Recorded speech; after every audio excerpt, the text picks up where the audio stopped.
Indonesia's digital growth is moving fast, faster than most teams can secure it.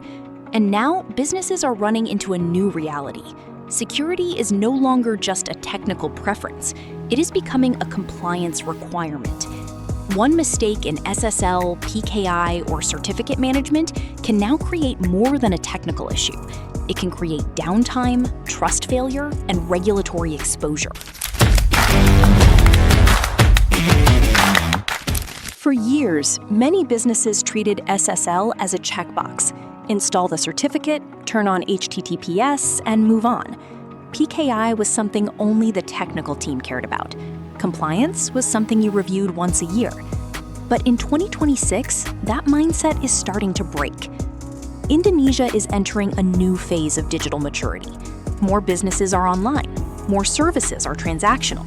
More data is moving across APIs, cloud platforms, mobile apps, partner integrations, and regional digital infrastructure. That growth is good for the economy, but it also increases the cost of weak security. And the regulatory environment is tightening around that reality. Electronic systems already sit under PP 71/2019, private platform operators are registered through Comdigi's PSE regime, banks are facing tougher IT control requirements from OJK, and a draft cybersecurity bill would push stricter standards, monitoring, reporting, and sanctions across critical digital sectors. So the real question is no longer, do you have SSL? The real question is, can your business survive when SSL and PKI become operational requirements? Part 1. The high stakes of Indonesia's digital boom. The first thing to understand is this. Indonesia's digital growth is not happening in a clean, controlled environment. It is happening in a real market with real pressure, real competition, and real attackers. When a region grows quickly, security tends to lag behind. Startups move fast, e-commerce teams launch quickly, logistics platforms scale across cities, financial services integrate more third-party tools, SaaS companies open more endpoints, and every new system creates another point of trust that has to be protected. That is where SSL and PKI stop being background technology and start becoming business infrastructure. Because every customer login, every internal dashboard, every API connection, every partner integration, and every transaction depends on trust. If trust breaks, growth slows. If trust fails, operations stop. If trust is not managed, the business eventually pays for it. And this is not just a theoretical problem. Digital threats have become more sophisticated, more localized, and more operationally disruptive. Attackers no longer need to attack the entire business. They only need to find one weak certificate, one expired chain, one unmonitored endpoint, or one misconfigured service. That is why the new compliance environment matters. Governments and regulators are no longer speaking only in terms of best practices.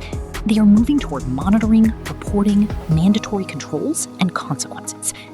The draft cybersecurity bill, for example, is described as covering information infrastructure providers, critical infrastructure, and digital product/service providers, with stricter cybersecurity standards and a sanctions layer. Part 2. The compliance shift from optional to absolute. For a lot of businesses, the biggest mistake is assuming that SSL is still optional. It is not. In the old world, SSL was often viewed as a technical improvement, a trust signal, a nice to have, something good for reputation and browser security indicators. But in the current environment, SSL and PKI are becoming part of your compliance posture. That means the conversation changes from, should we enable this? To, can we prove it is managed correctly? That distinction is huge. Because once compliance enters the picture, the business has to care about more than just encryption. It has to care about certificate issuance, identity validation, renewals, issuer trust, endpoint coverage, expiration timing, escalation procedures, and auditability. And the pressure is about to get worse. The SSL/TLS industry is moving towards shorter certificate lifetimes, beginning in March 2026, with renewals becoming more frequent and automation becoming more important. That means manual certificate management becomes less realistic. Spreadsheets become dangerous. Email reminders become weak. human memory becomes a liability. In a compliance environment, a missed renewal is not just an IT annoyance, it can become an operational failure. And for regulated businesses, the stakes are even higher. OJK's 2026 IT security rule for banks emphasizes stronger IT controls to reduce operational, legal, reputational, and continuity risks, and it requires faster reporting for serious incidents. That is the direction the market is moving, from optional safeguards to enforced operational discipline. Part 3. Hardening the infrastructure backbone. Now, let's talk about the part most people miss. SSL is not just about the browser padlock. PKI is not just about issuing certificates. Together, they are part of the digital trust backbone that makes modern systems work. If you have regional supply chains, automated logistics, mobile transactions, cloud-based workflows, partner APIs, internal admin systems, and customer-facing platforms, then PKI is no longer a side topic. It becomes the trust layer underneath everything. That means the question is not only, is the website secure? It is also, are all the machines, services, applications, and third parties speaking securely to each other? Because when the backbone is weak, failure spreads. One expired certificate can break a checkout flow. One bad chain can break an API connection. One forgotten subdomain can create a trust gap. One misconfigured renewal process can create downtime across a region. That is why businesses need to think about automated certificate management, centralized inventory, service ownership, and alerting. The more distributed the company becomes, the more dangerous manual management becomes. And this is exactly where PKI turns into infrastructure. It supports identity, encryption, authentication, and continuity. It helps prevent catastrophic downtime that can cripple emerging digital hubs. It keeps systems talking to each other in a way that is both secure and auditable.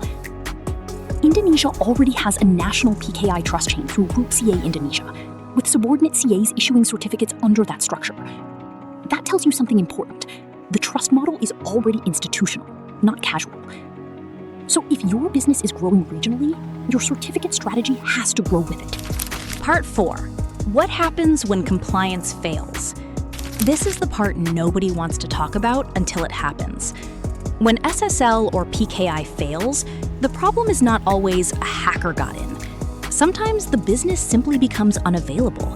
The browser shows warnings, the site becomes inaccessible, partners cannot connect, APIs fail, transactions stop, customers back out, internal teams lose access, and the business starts bleeding trust. If you are in e-commerce, that means lost checkout conversions. If you are in banking or fintech, that means trust and continuity risk. If you are in logistics, that means shipment and partner disruptions. If you are in SaaS, that means service instability and customer churn. And if the business is subject to compliance obligations, the problem becomes bigger than downtime. It becomes a governance issue. That is why regulatory frameworks are moving toward incident reporting, monitoring, assessment, and sanctions. The message from the market is clear. Security is not just about defending data. It is about defending continuity. The draft cybersecurity bill is especially important here because it is described as combining upstream requirements, midstream monitoring and evaluation, and downstream sanctions. That means the entire life cycle matters, not just the endpoint. In practical terms, the cost of failure is now multi-layered. Technical failure, user trust failure, compliance failure, revenue failure, reputational failure.